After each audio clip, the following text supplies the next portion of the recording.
Hello, അവിടെ സ്ഥിതിഗതികൾ എങ്ങനെയുണ്ട്? വല്യമ്മയും കുഞ്ഞുമാമയും എല്ലാവരും എത്തിയിട്ടുണ്ട്. ഇവിടെ ശരിക്കും ഏറ്റു. ആഹാ, ഇവിടെ ചീറ്റി. പക്ഷേ ഇതിന്നൊരു സത്യം എനിക്ക് മനസ്സിലായി. എന്താ അത്? അച്ഛൻ 100% എന്റെ അച്ഛൻ തന്നെയാ, ഒരു കലർപ്പുമില്ല. എന്റെ തങ്കപ്പേട്ട, മനുഷ്യന്റെ സ്ഥിതിയല്ലേ തങ്കപ്പേട്ട. നമുക്കിനി എന്നും ഇങ്ങനെ സംസാരിക്കാൻ പറ്റില്ലല്ലോ. മരണത്തിന്റെ അവസരമില്ല തങ്കപ്പേട്ട. വിധി വന്നിങ്ങനെ മുമ്പിൽ നിന്ന് നമുക്കെന്ത് പറയാൻ പറ്റും തങ്കപ്പേട്ട? അല്ല തങ്കപ്പേട്ട. തങ്കപ്പേട്ടനോ? അതെ, വേറൊന്നുമല്ല. എന്റെ തങ്കപ്പേട്ട, ഒരു പക്ഷേ നമ്മൾ തമ്മിലുള്ള ഒരു അവസാന ഫോൺ വിളിയായിരിക്കും ഇത്. ആത്മഹത്യ ചെയ്യാൻ ആരുടെ ഔദാര്യമൊന്നും നമുക്ക് ആവശ്യമില്ല തങ്കപ്പേട്ട. ഉണ്ടോ തങ്കപ്പേട്ട? എന്താ തങ്കപ്പേട്ട? എന്താ ജസ്റ്റ് എ മിനിറ്റ്. എന്താ ഇത്? Kannan care of Madhav Nair. അയ്യേ, ഇതെന്റെ അഡ്രസ് അല്ലേ? അതെ. എന്തിനത്? എടാ, മനുഷ്യന്റെ കാര്യമല്ലേ. ആത്മഹത്യ സംഭവിക്കുന്നത് വഴി വെച്ചെങ്ങാനുമാണെങ്കിൽ ഡെഡ് ബോഡി കൃത്യമായി വീട്ടിലെത്തണമല്ലോ. എപ്പോഴും പോക്കറ്റ് വെച്ചു. തങ്കപ്പേട്ട സംസാരിച്ചോ.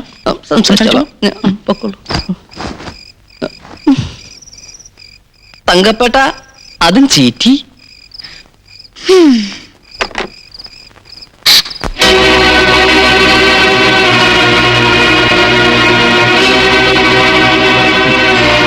വലിയ സൂത്രക്കാരിയായി പോയി അല്ലേ? വളർന്നു, നമ്മുടെ മോൾ ഒരുപാട് വളർന്നു. ഈ മാമന്മാരെയും പെറ്റുമ്മയും കോമാളികളാക്കുന്ന പാകത്തിൽ നീ വളർന്നു. പേടിപ്പിച്ച കാര്യം നടക്കുന്നു ഓൻ എന്നെ ഉപദേശിച്ചു അല്ലേ? ഇങ്ങനെ കള്ളം കാണിക്കാൻ നീ എവിടുന്ന് പഠിച്ചു? മിണ്ടിപ്പോകരുത്. നിന്റെ നെഞ്ചിൽ ജീവനുള്ളിടത്തോളം കാലം നിന്റെ മനസ്സിലെ മോഹം നടക്കില്ല. നടക്കാൻ ഞാൻ അനുവദിക്കില്ല. ഇക്കാതിനെ ഓട വെക്കിട്ട് കയറണത് ഈ പുലിവാലിലെല്ലാം കാരണം കള്ള ഹിമാറല്ലേ. ഓനിട്ട് 2 പടപടയ്ക്കണം. ശരിയാ, ആ ചെക്കനെ ഇവിടുന്ന് അടിച്ചു ഓടിച്ചാലേ ഈ പ്രശ്നം തീരുള്ളൂ. തീർക്കാം. ഇപ്പോ ഈ നിമിഷം കൊണ്ട് എല്ലാം അവസാനിപ്പിക്കാം. പാടാ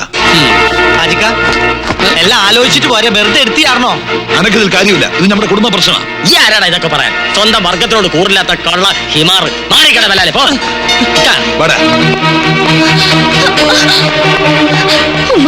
അവരോട് അങ്ങോട്ട് പോണ്ടെന്ന് പറയുമ്മ. ഇല്ല, നീ ഒരുത്തിയതെല്ലാം കാരണം. ഇന്നത്തെ കൊണ്ട് ഓന്റെ എപ്പിസോഡ് അവസാനിപ്പിക്കും. എന്താ എന്നോട്ട് ഈ കാണിച്ചത്? ഉമ്മയോട് നീ എങ്ങനെയാണോ മോളെ വാശി തീർക്കുന്നത്? എന്റെ പടശോനെ, ഈ സമയം കളയാതെ അവരെ ഇങ്ങോട്ട് വിളിക്കേ. എന്താ? എന്തു പറ്റി? എന്താ മോളെ ഇത്? ഞാനൊരു സൂത്രക്കാരിയല്ല വല്യമ്മ, ആരെയും കോമാളിയാക്കാനും അല്ല. എനിക്ക് അയാളെ ഇഷ്ടാണ്, അത്രയ്ക്ക് ഇഷ്ടാണ്. മരിച്ചു കാണിച്ചാലെങ്കിലും വിശ്വസിക്കുമല്ലോ.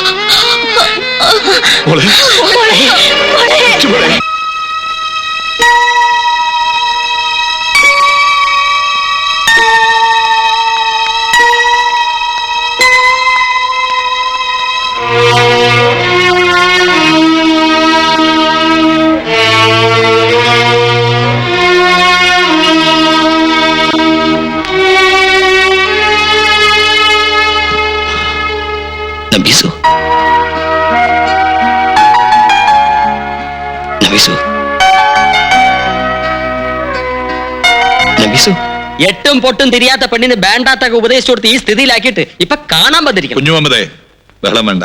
ആശുപത്രിയായത്. ഒന്ന് സ്നേഹിച്ചു പോയതിന് ഇത്രക്കേറെ ശിക്ഷിക്കണായിരുന്നു.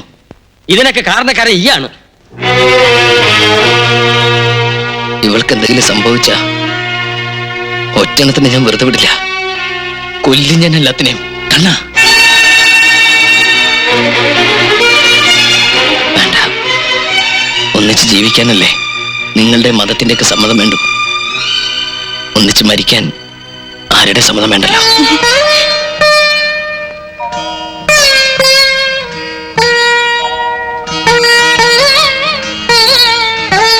അറിയോ, പുഴയെ കിടന്ന് ജീവന് വേണ്ടി നിലവിളിച്ചപ്പോ ജാതി മതം നോക്കാതെ എന്റെ മോൻ അവളെ രക്ഷിച്ചത്.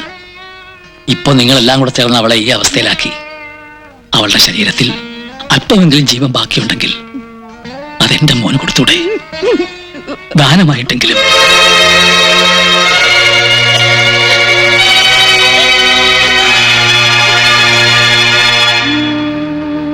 സ്നേഹിച്ചതിന്റെ പേരിൽ ഒന്നിന് കുരുതി കൊടുത്തു വന്നവരാണ് ഈ അച്ഛനും അമ്മയും. ഇനി ഒന്നേ ഉള്ളൂ, അതിനെ കൂടെ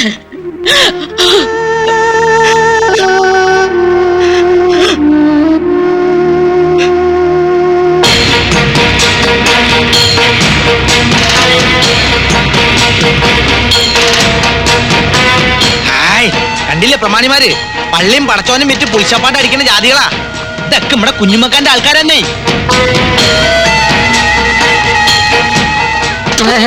അസ്സലാമലൈക്കും. വാലൈക്കും അസ്സലാം. എല്ലാവർക്കും ഇരിക്കാം. എന്റെ ഉപ്പൂപ്പാന്റെ പ്രായണ്ട്. എന്നെ തല്ലു വിളിച്ച മാതിരി ഇവനും തല്ലു വിളിക്കാൻ കൂടെ കൊണ്ടെടുക്കാനാ. മുണ്ടാണ്ടിരിടാ, ഇത് നമ്മടെ കുടുംബ പ്രശ്നമാണ്. നമ്മൾ ചിലതൊക്കെ കേട്ട് അതൊന്ന് നേരിട്ട് അറിയാൻ വേണ്ടി വന്നതാ. നിങ്ങൾ കേട്ടതൊക്കെ നേരാ. എന്റെ ജമാലങ്ങാനത് അറിഞ്ഞാ ഇവിടെ കൊല നടക്കും. ജയിലിൽ കിടക്കുന്നുണ്ട്, ജമാലിക്ക് അറിയുന്ന പേടിക്കണ്ട. അപ്പോ ഇസ്ലാമിനെ ധിക്കരിച്ചുകൊണ്ട് തന്നെ ഓളുടെ നിക്കാഹ് നടത്തി കൊടുക്കാനുള്ള പുറപ്പാടിലാണ് അല്ലേ? ഈ തറവാട്ടിലെ ആകെയുള്ള സമ്പത്താ നഫീസു. പക്ഷെ ഓള് മരണം കൊണ്ട് നമ്മളെയൊക്കെ വെല്ലുവിളിക്കുമ്പോ ഞാൻ എന്താ ചെയ്യുക? നിങ്ങൾ പറ, ഞാൻ എന്താ വേണ്ടത്? മുസലിയാരുടെ കുന്തം ചാച്ചും വെക്കാൻ ചരിച്ചും വെക്കാന്ന് പറഞ്ഞവരായല്ലോ എന്റെ ഇക്കാന്റെ സ്ഥിതി. മറ്റൊരുത്തിന്റെ ചുണ്ടിൽ ആനന്ദത്തിന്റെ പുഞ്ചിരി വിടർത്തുന്ന ഏതൊരു കർമ്മവും സൽപ്രവൃത്തിയാണെന്ന് ആ പ്രവാചകനായ നബി പറഞ്ഞിരിക്കുന്നത്. അത് വേറൊരുത്തന്റെ തല പോണ കാര്യമാണെങ്കിലാ അതുണ്ടല്ലോ കുഞ്ഞുമുക്ക. ശരീരശാസ്ത്രപരമായി പറഞ്ഞാൽ നമ്മുടെ നാക്ക് ശരിയല്ലെങ്കിൽ പല്ല് പോവും, നമ്മുടെ നോക്ക് ശരിയല്ലെങ്കിൽ മോന്തയുടെ ഷേപ്പ് മാറും, പ്രവൃത്തി ശരിയല്ലെങ്കിൽ ചിലപ്പോ തല തന്നെ പോയിരിക്കും. എന്നോട് മുണ്ടാണ്ടിരിക്കാനാണ് പറയണത്. ഈ ഒരു മുസൽമാനാണോടാ? അതിൽ തൊട്ട് കളിക്കരുതേ. പണം പലിശയ്ക്ക് കൊടുക്കുന്നത് ഇസ്ലാമിന് ചേർന്നതാണ്. മുസ്ലിം പ്രമാണിമാരെന്നെ പറ. അബ്കാരി കച്ചവടത്തിൽ ബിനാമി പണി ചെയ്യുന്നത് ഇസ്ലാമിന് ചേർന്നതാണ്. അച്ചാരം കിട്ടിയാൽ അമ്മായിനെ കെട്ടുന്നത് ഇസ്ലാമിന് ചേർന്നതാണ്. അതുകൊണ്ട് എന്റെ കുഞ്ഞുമുക്ക ഈ മുസൽമാനെ ഉറുക്കട്ട നോക്കണ്ട കേട്ടാ. പ്രവാചകന് കള്ളായും ഒരുപാട് കാര്യങ്ങൾ പറഞ്ഞിട്ടുണ്ട്. കിതാബിലും കാണും പലതും. അതൊന്നും നോക്കിയിട്ട് ഒരു കാര്യമില്ല. നിക്കാഹ് എന്ന് പറയുന്നത് ഒരു വ്യക്തിയുടെ മാത്രം തീരുമാനമല്ല, സമുദായത്തിന്റെ കൂടി പ്രശ്നമാണ്. സമുദായത്തെ ധിക്കരിക്കുന്നത് ഹാജിയാരാണെങ്കിലും ശരി, നടപടി എടുക്കണമെന്നാണ് പള്ളി കമ്മിറ്റിയുടെ തീരുമാനം. ഇക്കയെ പോലെ തന്നെ ഇമ്മള് കൊണ്ടൊരു അമ്മാവനാ. ഇക്കാര്യത്തിൽ സ്വന്തം ബന്ധമൊന്നും ഇമ്മള് നോക്കൂല. സമുദായത്തിന്റെ തീരുമാനമാണ് ഞമ്മടെയും തീരുമാനം. അല്ല പിന്നെ കുഞ്ഞമ്മതും അറിഞ്ഞതാ എന്റെ ശരി.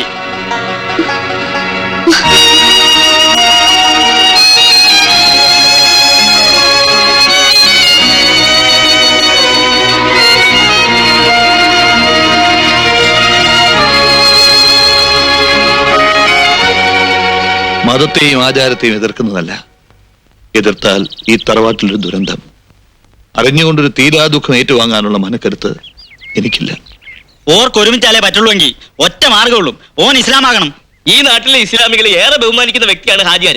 ആ ഹാജിയാരുടെ കുട്ടിയെ ഒരു ഇന്ത്യച്ചക്കൻ തട്ടിക്കൊണ്ട് പോവാന്ന് വെച്ചാ ഓന്റെ വീട് നമ്മൾ ചുട്ടുകരിക്കും. അതിന്റെ ഒന്നും ആവശ്യമില്ല. അങ്ങനെയൊന്നും ഒരു ഇസ്ലാമിന്റെ നിയമത്തിലും പറഞ്ഞിട്ടുമില്ല. എന്ത് ചെയ്യണമെന്ന് നമുക്ക് ഒന്നുകൂടി ആലോചിക്കാം. ആലോചിക്കാനൊന്നുമില്ല. ഇസ്ലാം ആവണമെന്ന് പറയുമ്പോ തന്നെ ഓൻ ഈ ബന്ധം വിട്ട് വേറെ പെണ്ണിനെ നോക്കുള്ളൂ. അടയും ചക്കരയും പോലെ അല്ലേ, ഒന്നിച്ചേ പറ്റുള്ളൂ എന്നുണ്ടെങ്കിൽ ഓൻ മതം മാറി നമ്മടെ ജാതി ചേരട്ടെ. ഞാൻ റെഡി.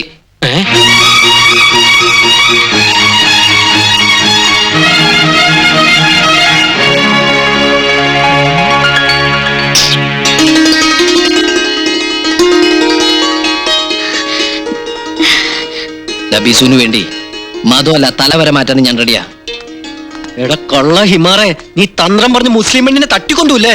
മുസൽമാന്റെ കയ്യൊക്കെ നീ കണ്ടിട്ടില്ല. മാറി നിൽക്ക്. വീട്ടിൽ വരുന്നവരെ അപമാനിക്കരുത്. അല്ലൊക്കെ ഇക്കാര്യത്തില് മിണ്ടിപ്പോകരുത്.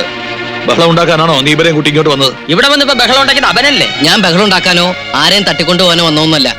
നിങ്ങൾ പറയുന്ന ഏത് നിയമം അനുസരിച്ച് ഞാൻ സ്നേഹിക്കുന്ന പെണ്ണിനെ വിവാഹം കഴിക്കാൻ തയ്യാറാണെന്ന് പറയാൻ വന്ന ഈ ബലാല് പിടിച്ച ശൈത്താൻ ഇവിടെ മയ്യത്തും കൊണ്ടേ പോവും.